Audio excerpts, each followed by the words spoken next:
네, 이어지는 마켓 리더 특급 전략. 오늘은 하용현 현대증권 투자 컨설팅 센터장님 함께하겠습니다. 어서 오십시오.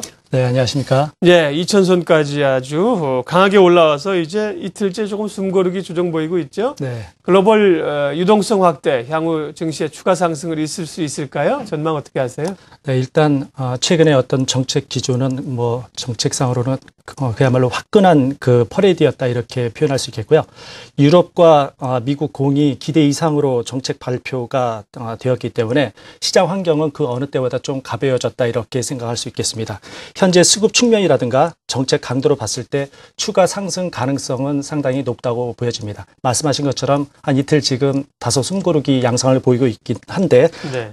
주가는 뭐 단순히 어떤 그 예측에 의해서 움직이는 것이 아니기 때문에 좀 그 중간중간에 어떤 그 방해 요인이 있는지 한번 살펴볼 필요가 있을 것 같습니다. 그래서 오늘은 전반적인 그 정책 그 흐름에 대한 어떤 흐름을 다시 한번 짚어보고 그 이후에 우리가 지켜봐야 될 그 글로벌 변수에 대해서 같이 생각을 해보도록 하겠습니다. 먼저 9월 정책 이벤트와 그 장세 전망을 제가 한번 요약을 해봤습니다. 자료 화면을 같이 보시겠습니다.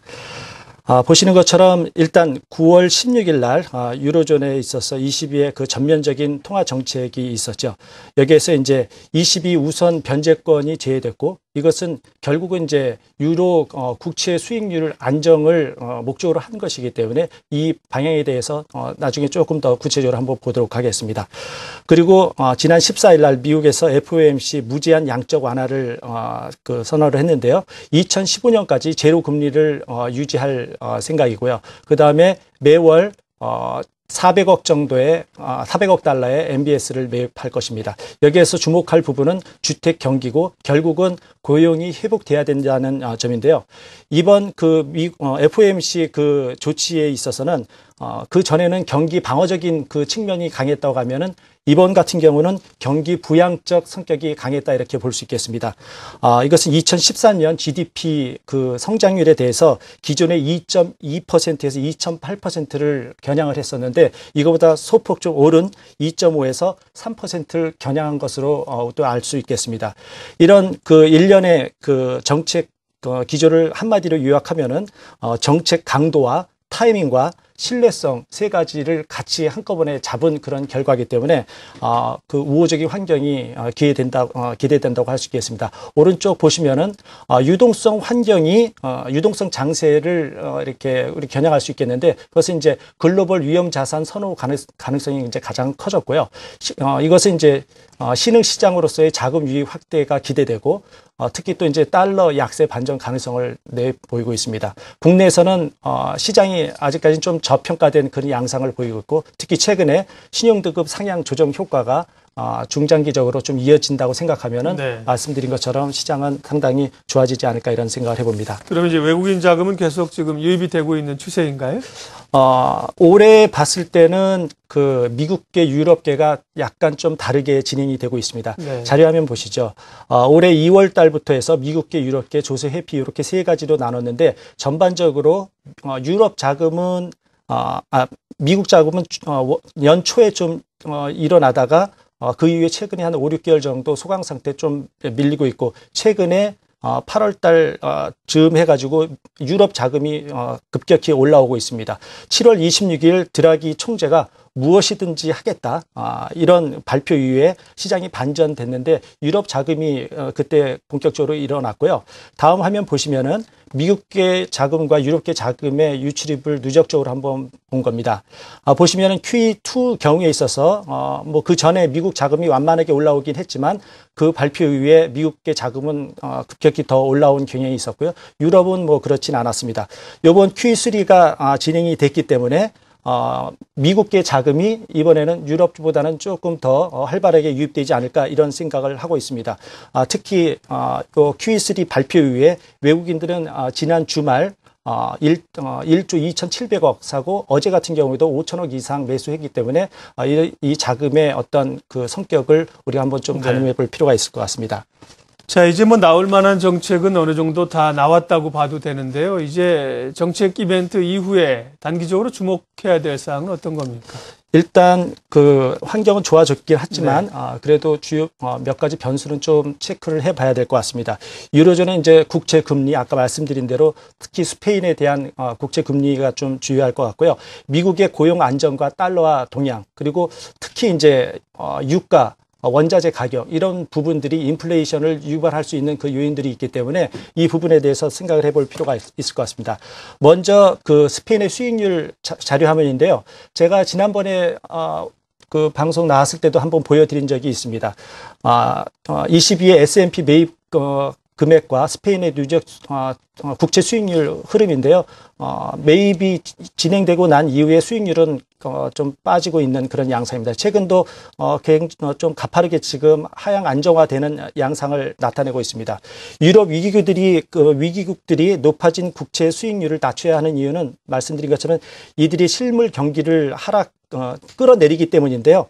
국채 매입 프로그램 실시 이후에 국채 수익률이 낮아지고 있고 향후 수익률이 하락 정체되는 시점에 여기서 지금 낮아지고 있긴 하지만 이것이 정체되는 시점에는 오히려 시장에서는 주가는 좀 반대로 움직일 가능성이 있기 때문에 여기에 포인트를 맞춰서 좀 주목해 볼 필요가 있을 것 같습니다.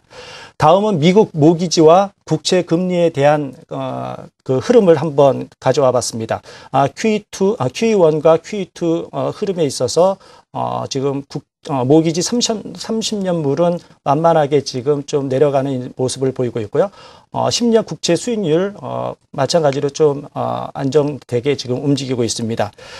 여기서 우리가 좀 주목해야 될 것은 MBS 매입으로 모기지 금리 안정은 추가적인 주택 경기 속도를 높일 수 있다. 이런 관점에서 이 그림이 좀 유효하다고 보입니다. 그리고 주택 경기 회복은 건설업 부분의 고용 회복을 일으키고 또 이에 따른 부의 효과로 인해서 순차적으로 소비 모멘텀을 회복시킬 수 있을 것이다. 이런 관점에서 이 그림을 봐야 될 것 같습니다. 특히 이번 주에는 그 미국의 주택 지표 결과가 발표되기 때문에 이 지표에 대해서도 좀 그 관심을 기울여야 될 것 같습니다.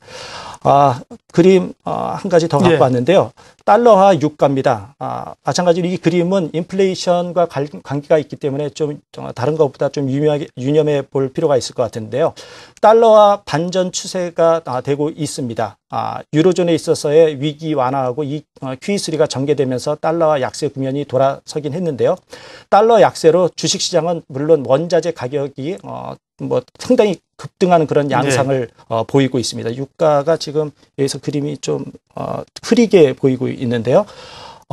그래서 유가 상승한 원전 달러 인덱스군요. 예, 네네. 유가가 잘 안 나타났군요. 흐리게 나타났어요. 예. 그래서 이 흐름상으로 봤을 때는 그 물가의 그 상승 가능성도 좀 유념해 볼 필요가 있는데 특히 이제 어제 같은 경우는 원자재 가격이 일시적으로 그동안 쭉 올랐다가 떨어졌죠, 빠진 그런 모습을 보이고 있습니다.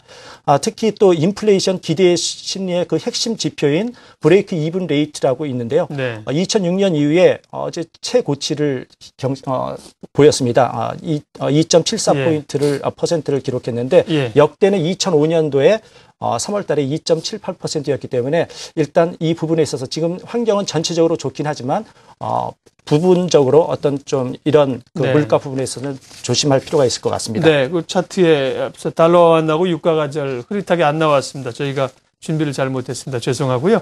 자, 시간이 많이 가서요. 이제 이천선 이후에서 향후 단기 전략 어떻게 해야 될지 간략하게만 좀 정리해 주시죠. 네, 지금 잠깐 그래프 보면서 정리를 해드리도록 하겠습니다.